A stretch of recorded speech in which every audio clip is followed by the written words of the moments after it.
Hey guys, how's it going? In this video, I'm going to be breaking down Aspas's performance against Sentinels.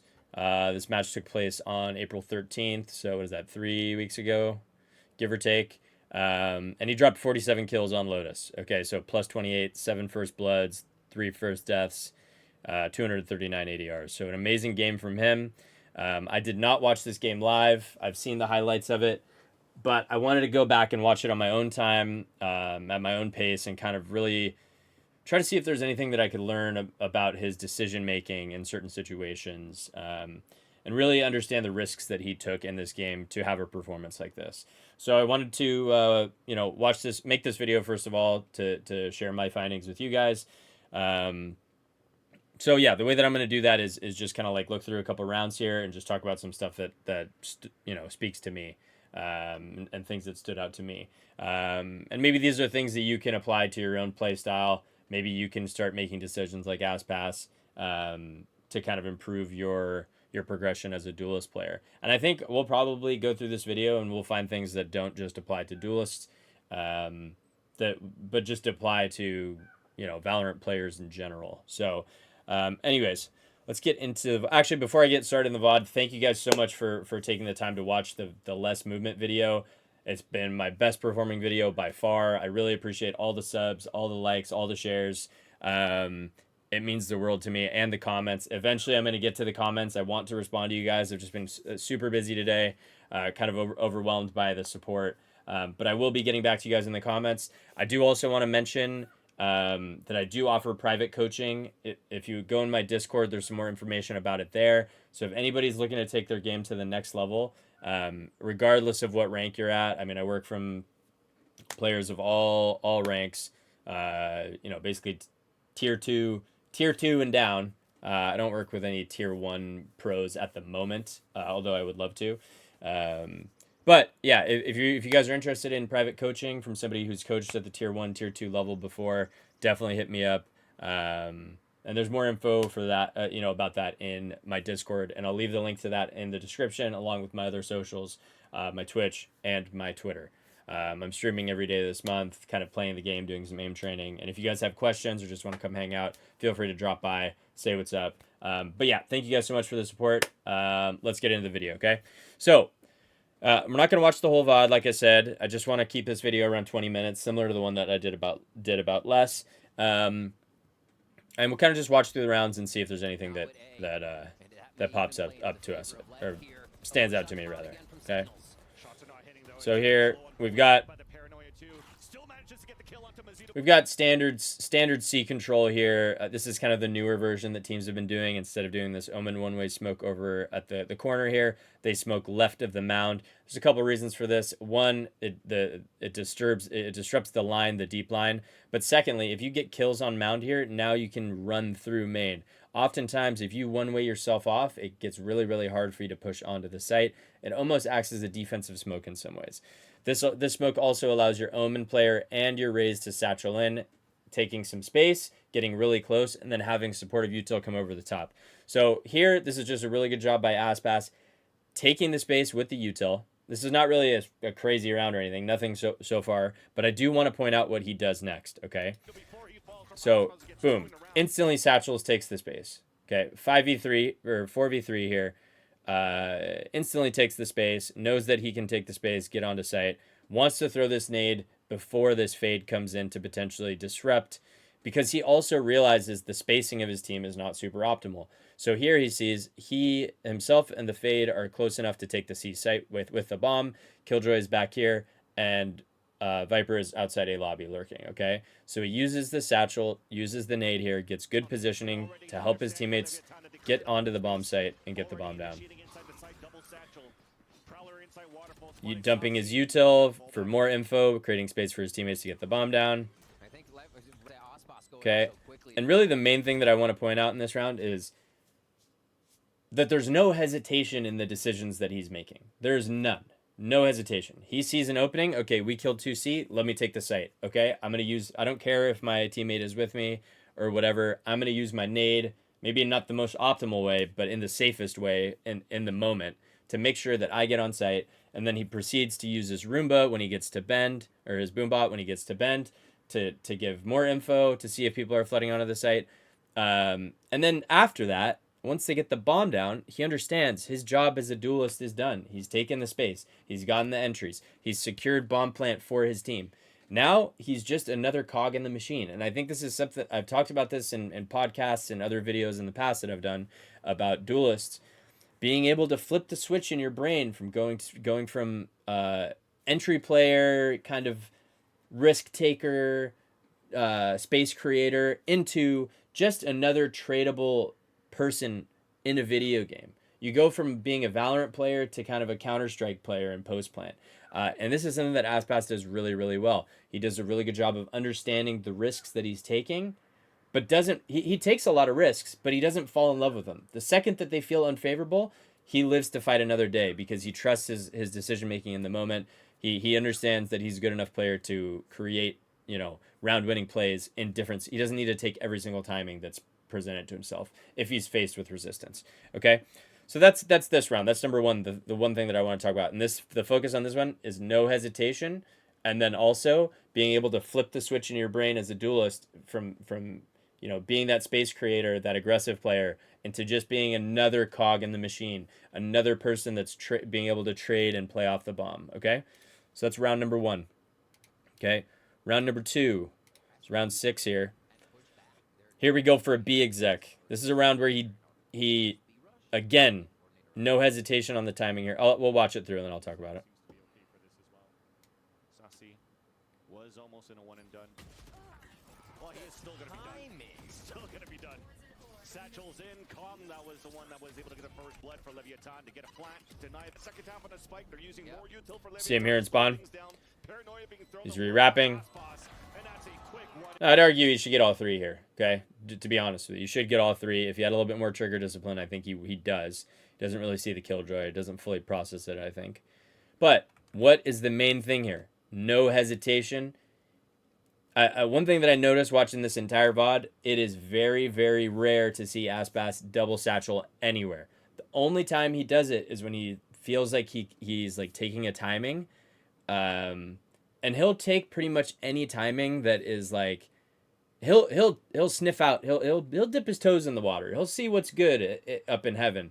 And if he's faced with resistance, he trusts his aim to get the kill and then he'll fall back. If he sees nothing, he understands that he created a timing for himself. The reason he got the timing here is because he killed I think King or Calm killed Saucy.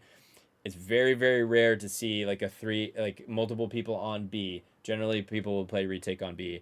And if they're playing with multiple on B, generally they're in position to flood.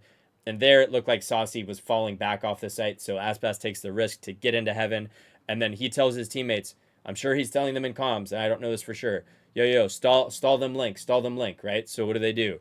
They use Killjoy, they use Viper mollies. They got the Viper orb here, right? They molly this, they slow it down to really make sure that Aspas gets around and takes advantage of the time that he's created, okay? This is another thing that he does in other rounds that I'll bring up again. He creates timings with his util. I'll pull it up. You'll see it. But I do want to talk about real quick the importance of the double satcheling, okay? And I said the importance of not double satcheling. He doesn't double satchel very often. Like, this was a 17-19 game. I think I saw it twice, maybe 3 times total.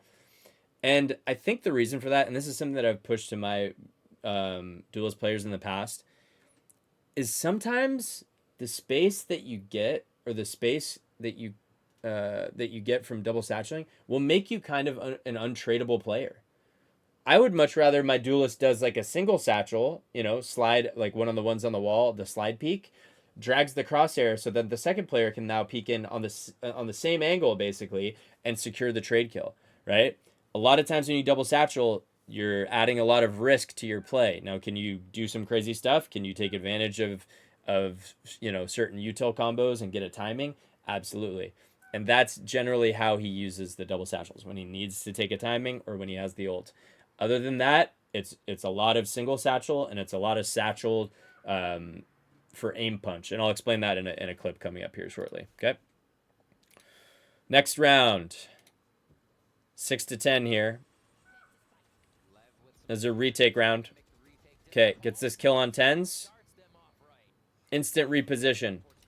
Back to heading back this way. Okay, this is something that he also does on attack and defense really, really well. He does a really good job of hiding his position in the entire round. Okay, on defense, well, we'll get to it when we get to defense. But generally, he's very, very mobile as a player. He transitions from spot to spot very quickly, and he does it. He does it in a way where like he's never really doing individualistic plays unless he has a really good timing. Okay, he's always prioritizing trading. Actually, we will see the satchel peak right here. We'll see the aim punch satchel right here this round. Okay, so he pivots. By the way, really good job by Sentinels seeing that two people open the door, going for a spawn wrap here. I like that play a lot. Sometimes when you lose certain space, you lose mound control. Boom, you want to take either waterfall or spawn. So this is a really good protocol by Sentinels, but it ends up not mattering because of really good individual play by Aspas, along with his team with support of Util. So fade eye here, and he goes with the satchel. Zekin doesn't want to shoot it because he doesn't want to give away his position. Boom. Peeks with the satchel. Did you see right here? I'll slow it down for you guys. This right here, to me, is the most underrated like part of like Ray's players kit. Okay, if you can get really good at using the satchel to disrupt the enemy's aim, like to boop them, like they do in Overwatch, right? Look at this. Watch second, right? Watch the satchel come out. Right when Aspas peaks. You see that? Boops him. Okay? And this is just a really free kill for Aspas. And this is where I think he's one of those Rays players that is extremely good with his utility. He's very good at getting kills, then using his satchel to get away. He's very good at getting kills and then throwing his satchel on the ground to kind of eliminate a trade, the enemy trading him. Or, you know, get a second kill by somebody having somebody swing into his satchel. He boops them, and then he shoots them. But here, this is a really good job by him, just getting the kills here. Okay, but I think if there's two things that I want to point out in this one, it's that he's dynamic in the way that he's moving around the map. He gets a kill somewhere. He understands that the retake, there's so much time on the spike, he can now pivot the other way, and then in situations where he can use his util in an efficient manner, he does, and it really helps him get kills. Okay, and again, he's not like double satcheling out spawn, taking a bunch of space or anything like that in the retake. He is scaling tight with his teammates and using his util in a solid manner. Okay, next round. All right, here this round, I want you guys to note these two players here are deep up mound. They're shooting, so Aspas knows that they have vision of bend. They're able to see bend. They're able to see on top of this box. They throw this one way. This is the lurk smoke by the attackers that disrupts the vision of a Killjoy turret. Also disrupts the vision of anybody playing behind the pillar here, okay? This is a very common smoke. You'll see this all the time in Tier 2, Tier 1 play. You won't see it too much in Ranked unless you're at high relo. So this is what this smoke is for. So what does he do? He says, you know what? I'm going to take that timing. I'm going to go for this peak. And right here, he's disrespecting Util, okay? And right here, he's getting a ton of value for his team. But this is him taking a risk because he sees an opportunity to kind of have the element of surprise on a certain peak. And that's one thing that he does, I think, better than any duelist player in the game, is the element of surprise. At least in this VOD that I watched, on defense, there was only, I think, one round and that he was saving where he threw utility at the start of the round. All the other rounds, he's saving his entire kit. He understands who he is as a player. He's understanding of the fact that he's feared as a player when it comes to his mechanics and the way that he is just the absolute Terminator. And so why would he throw his Raise Nade at the start of the round? Why would he Roomba something at the start of the round and let the enemy team know that he's standing there? He wants the element of surprise. He doesn't want you to know where he's at, because if you have no idea where he is on the map, guess what you have to do?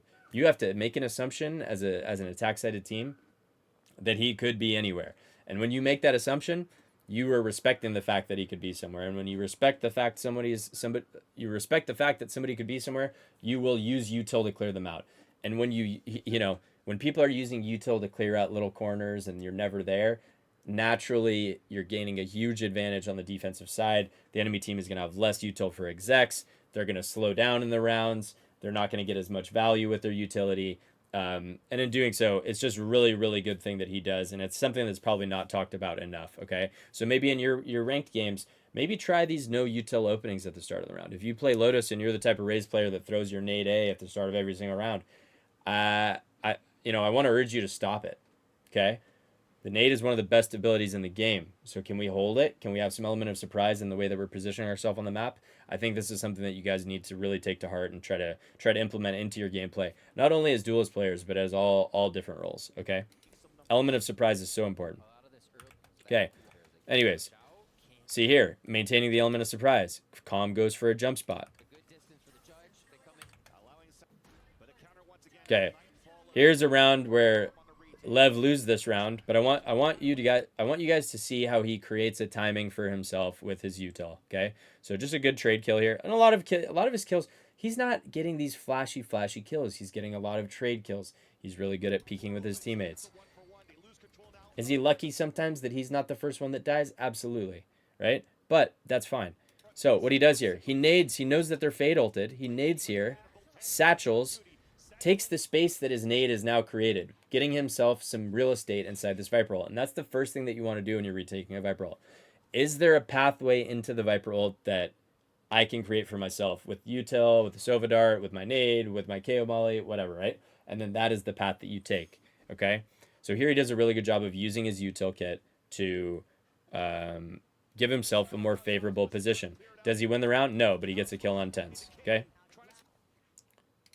All right, next round.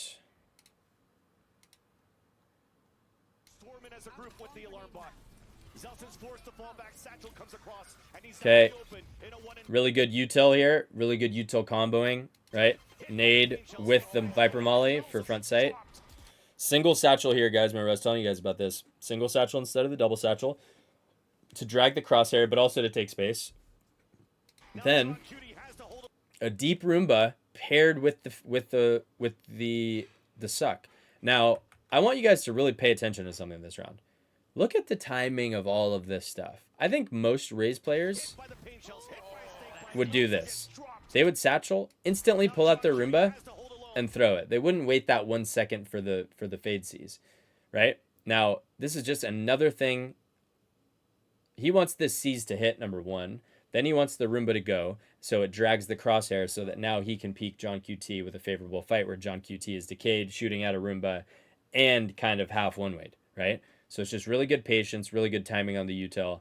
I'm sure this is something that they've dry run. Gets the kill here. All right, now look at this.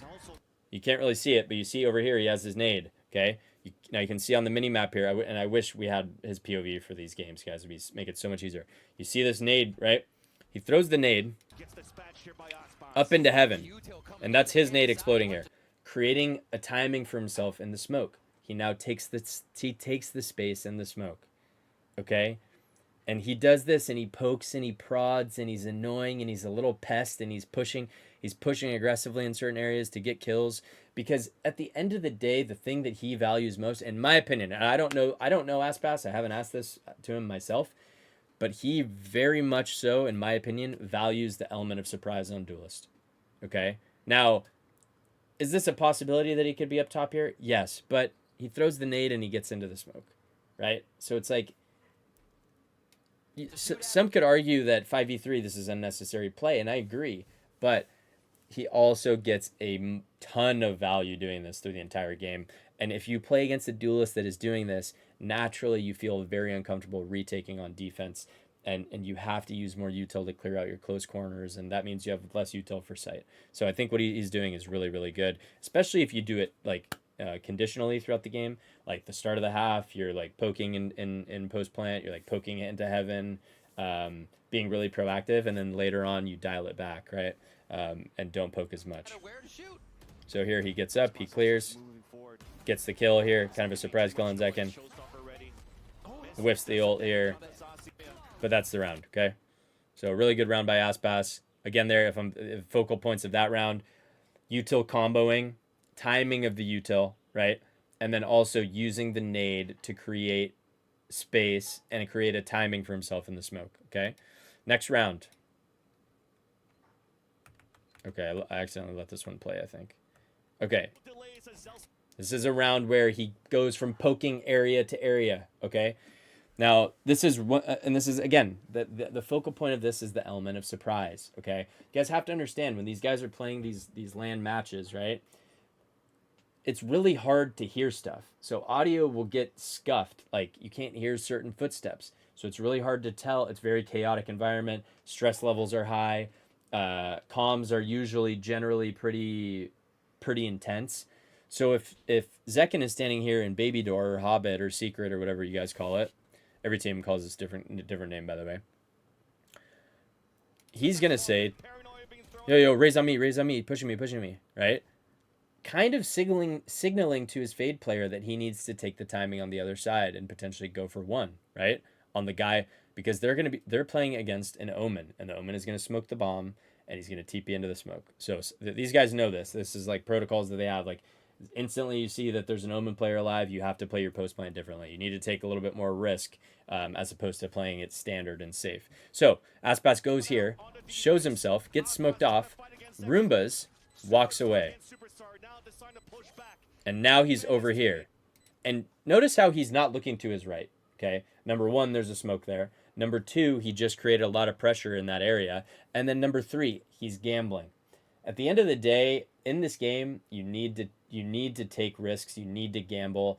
And it's all percentages. You take the gamble that's going to give you the best chance in the moment to win the round. What he did here is he increased his odds of creating a timing for himself to hold this angle, right? By pressuring the other angle first, and then he pivoted over here to fight this now, okay? So here he gets this kill on Saucy, and you can tell Saucy's not really ready for him on this angle, right? He's not. He comes around the corner, and he's looking down in the pit. Now, Aspas is on a great off angle here, by the way, guys. Some people would hold right here, okay? He is not. He's holding an off angle because he knows Saucy's going to come around this corner looking down, which he's doing. Then the next angle Saucy's going to look at is B main. Okay, that's just how it works. He's going to go flick to flick. Okay, and he gets the kill here. And then what does he do? Turn and kill Zekin. Okay, great job, great job. And again, that is all about creating timings for yourself by taking a little bit of risk, showing dynamic proactivity in the post plant. Okay, dynamic proactivity in the post plant is what you want.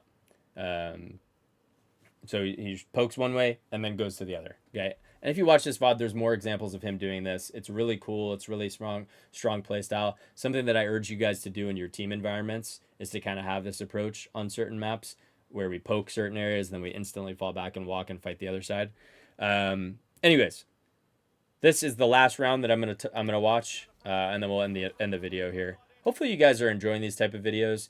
I like these type of videos because I think it's probably one of my strengths is kind of analyzing the decision making of players in the moment. Just because for me, I have a lot of experience playing the game. I was a Radiant player in beta. I just got Radiant back last act. So I still play a decent amount, and I have a good understanding of why people are doing what they're doing, I think. So if you guys like more content, if you like content like this and you want more of this, definitely let me know. I enjoy pushing out this content, and I hope to continue doing it, and I hope you guys like it. Anyways, let's see this round. So what does he do? Okay.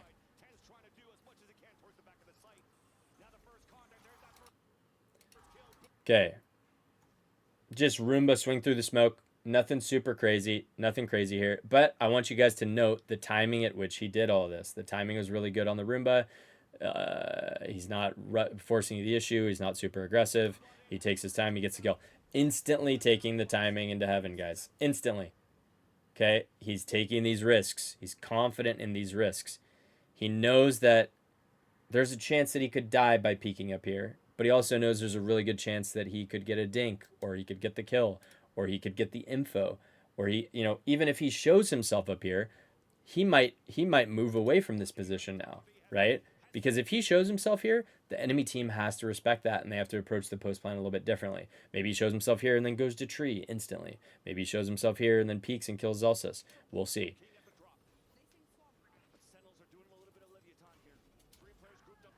Okay, good kill here. Stays up top, holds the space.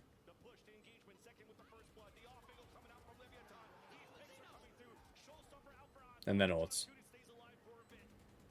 Okay. Nothing crazy this round, but I just wanted to show you guys another example of him kind of no hesitation. Get the kill backside, take the timing, get up, poke, be annoying in the choke points, okay? I know if you guys have seen my map macro videos, I talk about how important it is to fight people in the chokes. You know, you got these tiny little hallways in this game, and if you can fight people as they're coming out of the choke or as they're directly in the choke, you can have a lot of success. Right? Those are the places where you want to counter util people. You want to fight people in those kill zones, right? And that's where that's what I'm talking about in those areas. Anyways, if I was to summarize everything, Aspas is a player that prioritizes the element of surprise. He loves taking risks, especially when the bomb is down, right? Like, he will take timings. He will flank stuff. He will welcome a one-on-one fight, an aggressive fight in an area because he's so confident in his aim. And then if it doesn't work out, he has no problem pivoting elsewhere. He does a really good job of giving himself better than 50-50s by the way that he uses his util and the way that he takes space off of his own util or his teammates' util. Okay, it's not always that he's double satcheling with an omen blind. It's that he gets a kill somewhere, he throws his nade in a certain location, and then gets into the smoke that the nade just cleared. And now he's instantly in a better position that people aren't used to, okay? Now, if you're VOD reviewing him, maybe this is something you need to look out for, this idea that he's kind of dynamic in his approach and how he moves around in the round. He's very, very proactive. So that's something, you know, coaches should be telling their players to look out for, or that's something that should be pointed out in VOD review, in my opinion. Anyways, yeah, on top of that, he's obviously an amazing mechanical player. He's very skilled. I think we all know this. I don't, the less aim guide, he's doing the same kind of stuff. I don't see a lot of crouching from him. I see a lot of quick boom, boom, like little mini jiggles. He's always kind of moving. But what he does really well is that he takes his time when he's scaling. He makes sure that there's somebody that's able to trade off of him, or that he's in position to trade off of his teammates that die in front of him. And while that's maybe a little bit unorthodox for a duelist player, I don't think it's bad because I think his strength as a player is operating in post plant. Like, I think that is what he does best. He's amazing in post plant. So in some situations, I almost don't even want him to be first in double satcheling or dashing in all the time. I think if you let a player like that play at their own pace, they can have a lot of success. And that's something that I urge you guys to do in your own games. Try to figure out ways to play at your own pace. Don't force yourself to rush everything, right? And once you find your pace, try new paces and always try to expand on your approach to the game. You'll be able to kind of identify timings the way that Aspas does. The more you push the limits and the more mistakes you make, okay? But in order to learn, just in anything in life, you need to force yourself to make mistakes. It's the only way to learn. Okay, guys? Anyways, thank you guys so much for watching. Thank you for the support. Thank you for the subs. If you haven't already, hit the sub button. I would really, really appreciate it. Same thing with the likes. And also, if you haven't been, into my Discord, or if any of you guys want private coaching, please, please, please hit me up. I'm more than willing to get together with any of you guys, regardless of rank, regardless of region, no matter what time I got to wake up in the morning. I'm here to help you guys out. Anyways, thanks for watching. I'll see you guys in the next one. Bye.